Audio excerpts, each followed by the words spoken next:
جو امام حسین ظالموں کے سامنے صرف اس لیے نہیں جھکے کیونکہ اللہ کا دین بگاڑا جا رہا تھا، حلال کو حرام اور حرام کو حلال کیا جا رہا تھا، اور آج آپ وہی سب کر کے دکھا رہے ہو جسے روکنے کے لیے امام حسین علیہ السلام نے اپنی جان قربان کر دی کہ ظالموں کو اتنا بھی رحم نہیں آیا کہ امام حسین علیہ السلام کے 6 مہینے کے بیٹے حضرت علی اصغر کو بھی شہید کر دیا، اور پھر کئی لاشیں اٹھانے کے بعد کہ پانی لانے کی جدوجہد میں حضرت عباس علیہ السلام کے کٹے ہوئے بازو ایک ایک کر کے سب لاشیں امام حسین نے خود اٹھائیں۔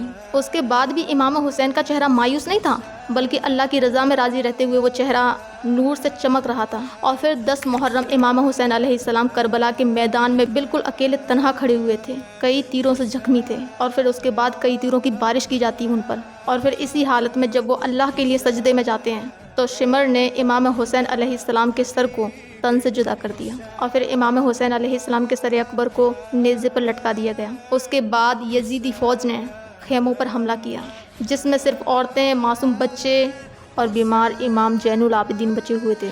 وہاں سے یزیدی فوج نے زیورات لوٹے، پھر ان خیموں کو آگ لگا دی جس میں عورتیں، بچے اور زین العابدین اب بھی موجود تھے۔ بھوک، پیاس اور ظلم کے اس بدترین ماحول میں بھی سیدت زینب علیہ السلام نے کربلا کی جلی ہوئی مٹی پر بیٹھ کر نماز تہجد ادا کی۔ یہ اس بات کا واضح ثبوت تھا کہ دشمنوں نے ان کے خیموں کو تو آگ لگا دی تھی، ان کے سر سے چادریں تو چھین لی تھی، لیکن دشمن ان کے اندر موجود صبر اور ایمان کو نہ ختم کر سکے۔